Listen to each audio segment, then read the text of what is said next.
Karne guys, karne.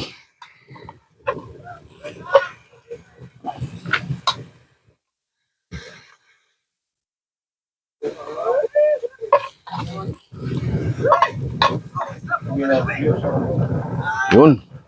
Pwede na. Ito, lagay mo na tol. Suyo ko tol.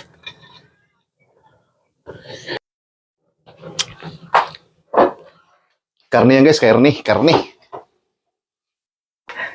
Yes, good morning. Magandang buhay sa ating lahat. Balik tayo sa luto ulit. Magluluto tayo guys ng kambing biryani. Kasi nung nakaraan, nagluto tayo ng beef yun. Beef biryani yun. Pero hindi ako doon. Hindi ako success doon. Hindi magaling. Bumili ako ng kambing. Ito ay karne ng kambing. Naka-marinate na to guys. Oh. May na po ito. Binarit ko na to sa paminta, suka para matanggal yung amoy. Pero huwag natin ubusin tanggalin yung amoy. Kasi pag naubos yun, hindi na kambing to. Malaking gaya to guys kasi gusto kong itesting yung nakita ko sa gawa dito ng mga ibang lahi ba na biryani. Pero ang ginamit nila is muton, man, kung tawagin. Ito yung ating gagamitin ulit pero kulang tayo ng ingredients pero okay lang. Ito yung ating gagamitin na kuan. Gamit ulit tayo ng yogurt. At saka ito yung biryani mix. Kompleto na to guys, ayan Kompleto na yan. Lahat na yan, nandyan na yan. Mix na to, kompleto. Ito yung ating gagamitin ngayon guys na pang muton biryani. So, itry natin itong lutuin kung talagang maganda ba talaga yung muton i-biryani. Sige, atin na itong almosan muna natin to o yung i-boil muna natin. Boil na natin to guys para sabaw sa kanin mamaya. Puro ilaga muna natin ng konti. Tanggalan natin to ng kanyang amoy.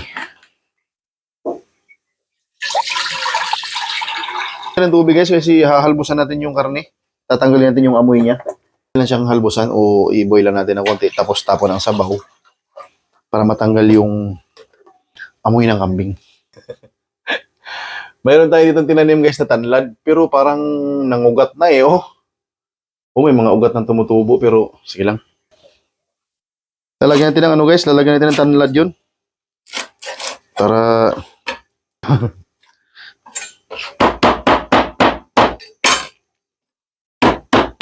may ugat na sana. Ay yun, gamot. Ay yun.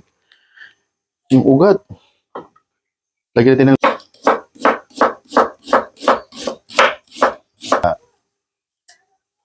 sama natin yan sa laga. Tapos mga isang piraso lang na anis. Yan. Para matanggal talaga yung amoy niya. Saka natin ilagay itong Okay guys, kumulo na. Atin na itong ilalagay yung ating karni ng muton o kambing ba to? O basta kambing. Natin to guys para matanggal yung kanyang amgo. At pag masarap sana kung hindi ipipressure to kasi yung lasa talaga is makuha niya talaga. Kaso lang, natin na siyang i-pressure para mabilisan. O bago natin i-pressure, laga muna natin to. Grabe, isang gilid kalahati ito.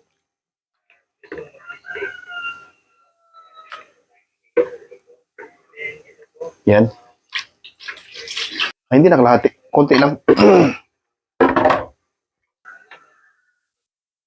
Guys, ating tatanggalin to guys.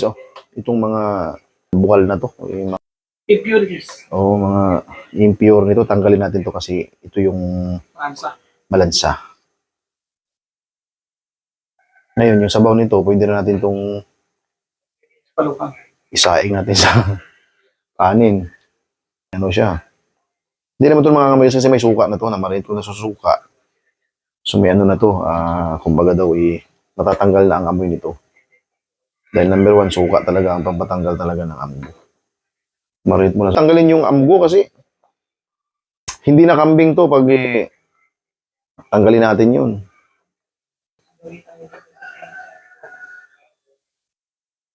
Ipipressure natin ito mamaya guys para mas mabilis. Kasi gutom na rin. Kasi tatanggalin natin itong mga bula-bula niya. Kasi ito yung papaamoy. So pag nawala na to, ito yung sasaing natin sa kanin mamaya. Nakasama yung star anise. Di ba?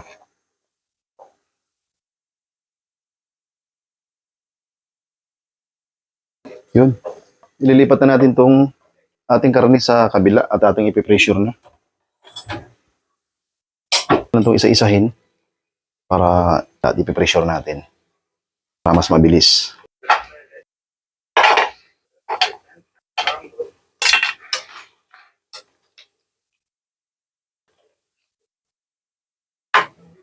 Okay, ganyan natin. Lalagyan din ng tubig yan, konti lang. Tama yan.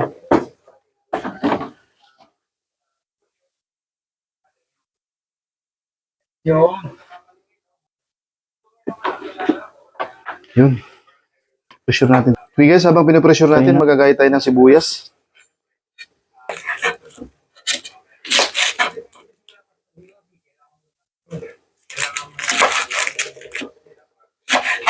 Sibuyas lang ito. Sibuyas, bawang lang. Wala kasi tayong, ano ba yun, so ang gagamitin natin ngayon, itry lang natin itong sibuyas, bawang. Total nalaga naman yung ating karne.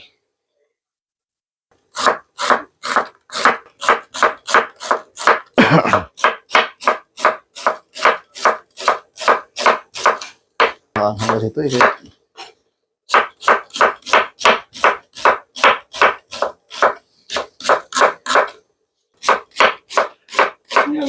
Baka kasi kaya iwas natin yung ating, tayo na mag-adjust.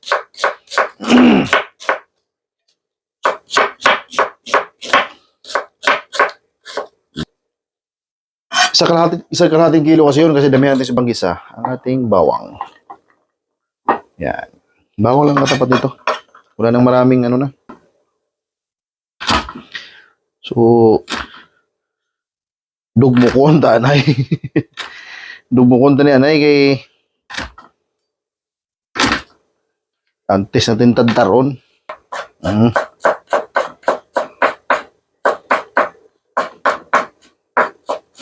Kunti lang atong bawang ay mahal.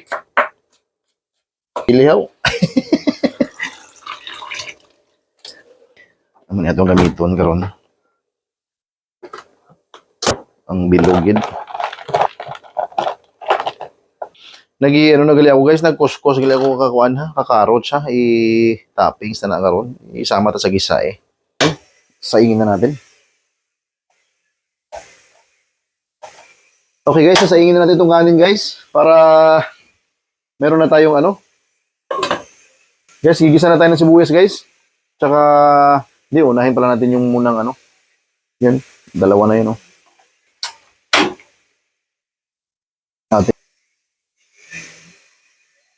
Lagyan tayo ng mantika guys. Ating gigisahin itong ating raisins.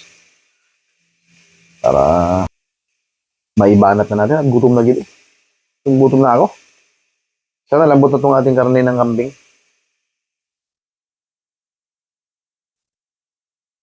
Kanin. Lupay natin para guys, ilalagay natin itong ano guys oh. Ang kanin natin guys na dami na naman ito. Pero kalahati lang to.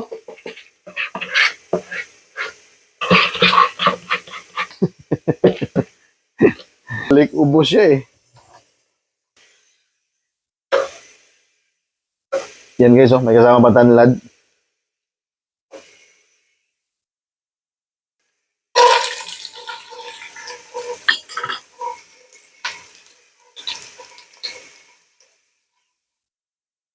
Tara natin to. Ito lang ating gamitin pang toppings mamaya guys. Kasi wala tayong sauce ng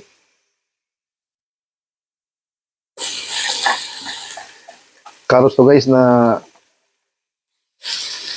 gin kaskas. Basta gin kaskas ah.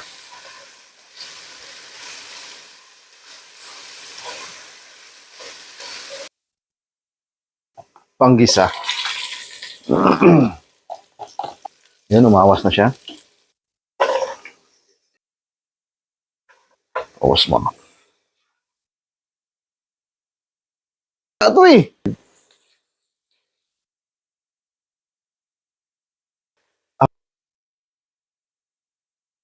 Yan.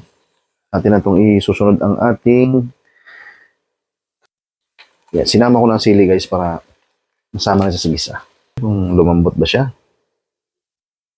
Pwede na. Lipat natin dito guys, ano. Kaya, ating sauce kasi wala tayong sa ingredients. So, na siya.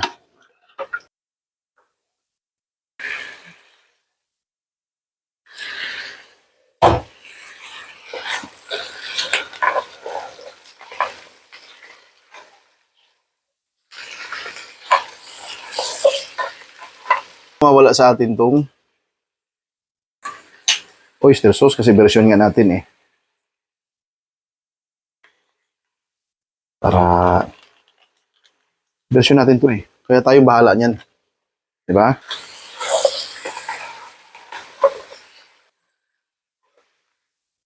Version natin to ngayon kasi kulang tayo sa ano guys, ingredients.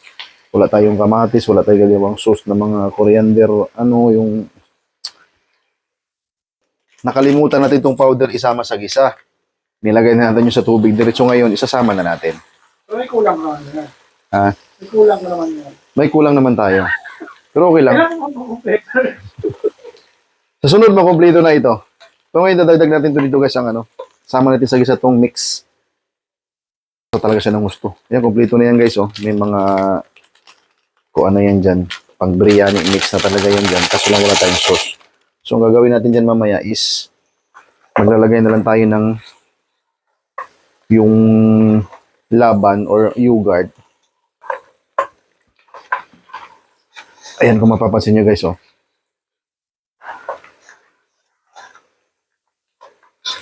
Napakaraming sibuyas kasi napakasarap nito. Saka na lagay yung yogurt. Yun, di ba?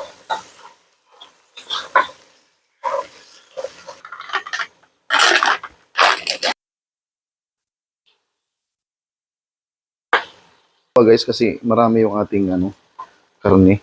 Mas lalo siyang masarap pag marami. Kasi sinabi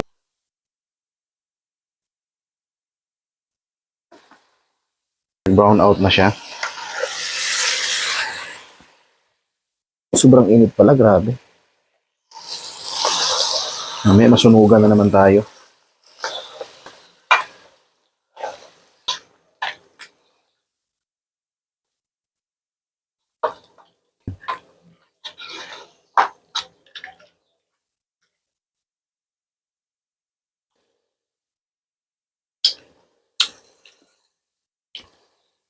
Grabe. Pwedeng-pwede na siya. Hala. Nabasa siya. Oo, pakarangan yan eh. Ba't ka nagpapakahirap? Pwede mo naman itong ibuhos lahat to. Oh. Haba. Arangay natin to guys, ha. Malalaman natin yan mamaya guys kung ano lang kalalabasan nito mamaya.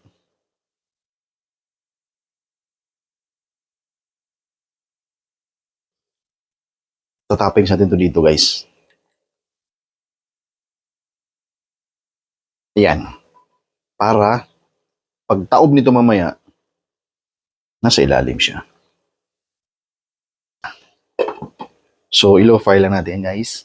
Para ito ay maluto talaga. Guys, ito na guys. Tingnan natin. Parang medyo basa pa siya eh. Pero sige lang. Pwede na siguro to. Tsagaan na lang natin to. Masarap eh. Pero basa lang siya.